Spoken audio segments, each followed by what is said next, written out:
এবং চাঁপাইনবাবগঞ্জে auto rice মিলের বর্জ্যে নষ্ট কয়েক হাজার বিঘা জমির ফসল। বগুড়ায় একের পর এক গড়ে উঠছে নকল সার কীটনাশকের কারখানা, ব্যবহারে কমছে উৎপাদন।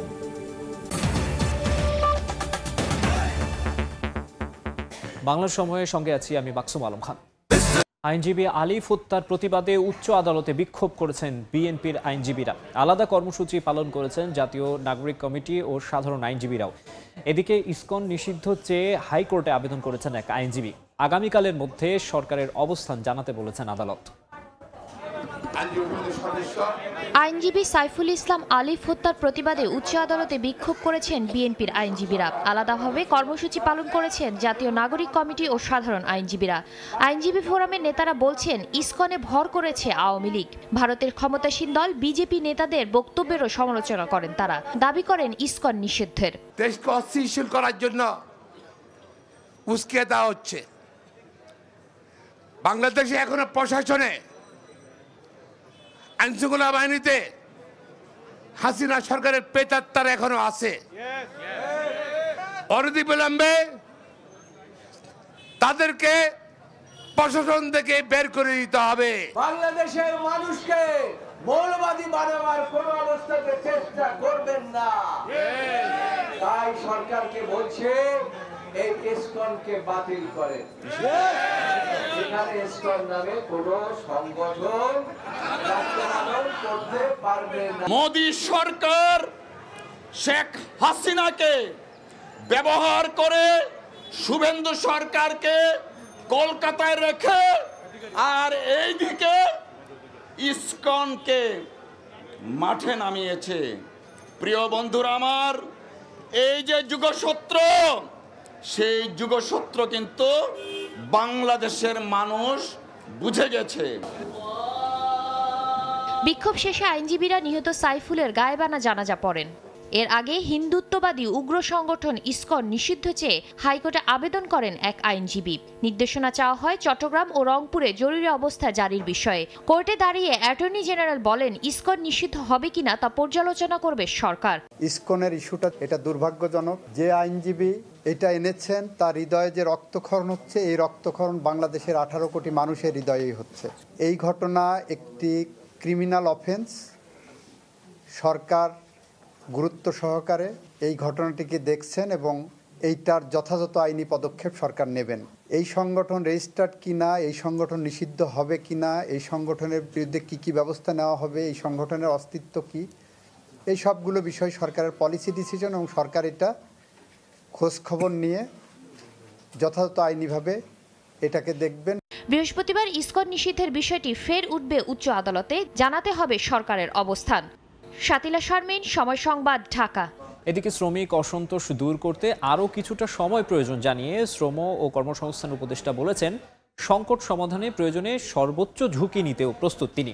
এদিকে পোশাক শ্রমিকদের ভর্তুকি মূল্যে টিসিবির মাধ্যমে খাদ্যপণ্য দেওয়ার পরিকল্পনার কথা জানিয়েছেন অর্থ উপদেষ্টা। পরিস্থিতিতে শ্রমিকদের ন্যায্য দাবির বিষয়ে আলোচনার কথা জানালেন শ্রম কর্মসংস্থান উপদেষ্টা। ঢাকায় পেশাগত স্বাস্থ্য ও নিরাপত্তা বিষয়ক কর্মশালায় উপদেষ্টা বলেন, শ্রমিকদের দাবি বাস্তবায়নে চেষ্টা অব্যাহত রেখেছেন সরকার। শ্রমিকদের যেটা ন্যায্য দাবি সেটা আমি চেষ্টা করবো যাতে আমরা আর্ন করতে পারি। সেটা মালিক পক্ষ থেকে হোক, সরকারের তরফ থেকে হোক, অথবা যেখান থেকে হোক। শ্রমিকদের সংকট সমাধানে সর্বোচ্চ ঝুঁকি নেওয়ার প্রস্তুতি রয়েছে জানিয়ে শ্রম উপদেষ্টা জানান, অসন্তোষ দূর করতে কিছুটা সময় প্রয়োজন। Give us time. আমরা আপনাদের থেকে শোষণ করার জন্য নয়, at least I can assure you that. আমি আপনাদের সাথে আপনাদের সমস্যা আমি যদি পারি সলভ করবো, না হলে শুনবো। সেটার জন্য আমার যদি দরকার হয়, I can risk my life and go and talk to you sitting there on the street. এদিকে সরকারি ক্রয় ও অর্থনৈতিক বিষয় সংক্রান্ত উপদেষ্টা কমিটির সভা শেষে সচিবালয়ে অর্থ উপদেষ্টা জানান, 10 লাখ পোশাক শ্রমিক ভর্তুকি মূল্যে টিসিবির মাধ্যমে খাদ্যপণ্য পাবে। টিসিবির ওদের রেগুলার যে প্রোগ্রামটা আছে 1 কোটি এর মধ্যে, ওরা বলছে ওখান থেকে ওরা সংস্কার করতে পারে। আমরা বলছি এটা আপনারা করেন। 1 কোটির ভেতরেই আসে, কারণ 1 কোটিতে সব আমরা ইস্যু করতে পারি। আমরা বলছি আপাতত আপনারা এটা করেন, পরে শুধু গার্মেন্টস না অন্য ইস্যু দাও, তখন হয়তো আমরা দেখবো ওটা। এ সময় পণ্যের আমদানি ও বিক্রয় মূল্যের ব্যবধান কমার পাশাপাশি নিত্যপণ্যের বাজারে স্বস্তি ফিরতে শুরু করেছে বলেও দাবি করেন উপদেষ্টা। ফরহাদুর রহমান, সময় সংবাদ, ঢাকা। শেখ হাসিনার ষড়যন্ত্রের হাত থেকে দেশ ও জাতিকে রক্ষায় জনগণ দ্রুত নির্বাচন চায় বলে মন্তব্য করেছেন বিএনপির সাংগঠনিক সম্পাদক অধ্যাপক সেলিম ভুঁইয়া। সকালে ব্রাহ্মণবাড়িয়ার আখাউড়া উপজেলা ও পৌর বিএনপি সম্মেলনে তিনি এই কথা বলেন। বিএনপির দায়িত্ব হচ্ছে দেশ ও জাতিকে রক্ষা করা, দেশের সুষ্ঠু পরিবেশ রক্ষা করা। রাজনৈতিক দল হিসেবে বিএনপি সেই দায়িত্ব পালন করে যাচ্ছে বলেও জানান তিনি। এদিকে উপজেলা ও পৌর বিএনপির সম্মেলন কেন্দ্র করে উপজেলার বিভিন্ন ইউনিয়ন থেকে বর্ণাঢ্য মিছিল নিয়ে সমাবেশস্থলে জড়ো হন বিএনপি ও এর অঙ্গ সংগঠনের নেতাকর্মীরা। এদেশের বড় রাজনৈতিক দল বিএনপির দায়িত্ব হলো দেশকে রক্ষা করা, জাতিকে রক্ষা করা, দেশের সুস্থ পরিবেশ রক্ষা করা হলো বিএনপির দায়িত্ব। এই জন্য আমরা সেই দায়িত্ব পালন করছি। এই জন্য আমি সরকারকে বলবো, কতদিন আমরা দায়িত্ব পালন করব? দেশের মানুষ নির্বাচন চায়। বিলম্বিত করে আবারও সেই হাসিনার মতো ষড়যন্ত্র করার পায়তারা আমরা করতে দিতে পারি না। এখনই নির্বাচন দেন, নির্বাচনের সুষ্ঠু পরিবেশ তৈরি হয়ে গিয়েছে। দেখছেন বাংলার সময়।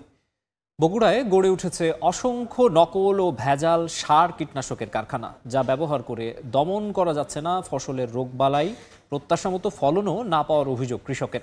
সম্প্রতি যৌথ বাহিনীর অভিযানে মিলেছে ঘটনার সত্যতা। অনুমোদনবিহীন কারখানার ব্যাপারে কৃষি অফিস উদাসীন থাকলেও ব্যবস্থা নেওয়ার আশ্বাস জেলা প্রশাসকের। শাহাদুল ইসলামের ছবিতে আব্দুল আওয়ালের রিপোর্ট।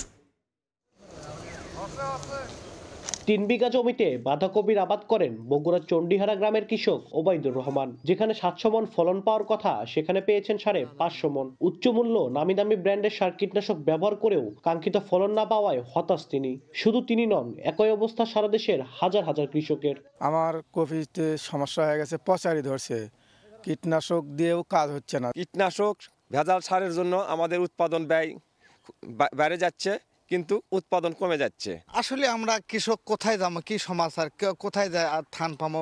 কীটনাশক কেন কাজে দিচ্ছে না তার সত্যতা মিলে জাতীয় গোয়েন্দা সংস্থা এনএসআই এর অভিযানে। রাতের আধারে একদল অসাধু চক্র এভাবেই পাথর গুঁড়া করে সিমেন্ট ও লাল মাটি মিশিয়ে অবিকল প্রকৃত সার ও কীটনাশকের মতো তৈরি করে নামি দামি ব্র্যান্ডের নকল মোড়কে বাজারজাত করার উপযোগী করেন। গত 17 নভেম্বরের অভিযানে হাতে নাতে ধরাও পড়ে 2 জন। এরপর গত 23 নভেম্বর অ্যাগ্রোক্যাম্প ফার্টিলাইজার ও কনফিডেন্স এগ্রিকালচার নামে 2টি প্রতিষ্ঠানেও অনুমোদনহীন কীটনাশকের সন্ধান মেলে। গণমাধ্যমে ভুল স্বীকার করে অ্যাগ্রোক্যাম্প ফার্টিলাইজারের ব্যবস্থাপনা পরিচালক। এছাড়াও শাহজাহানপুরের গোয়াইলে এসকে ট্রেডার্স নামের প্রতিষ্ঠান থেকেও 300 বস্তা ভেজাল টিএসপি সার উদ্ধার করা হয়। ঢাকার আপনার এই রেজিস্ট্রেশন যারা করে দেয়, অনেক লোক আছে, তাদের খামার বাড়ির আশেপাশে তাদের কাছ থেকে করে নেওয়া। জানলে এগুলো আসলে করতাম। যারা উৎপাদন করে, যারা এই আছে, এই সঠিক জায়গাটা ধরে তাদের ব্যবস্থা করা উচিত।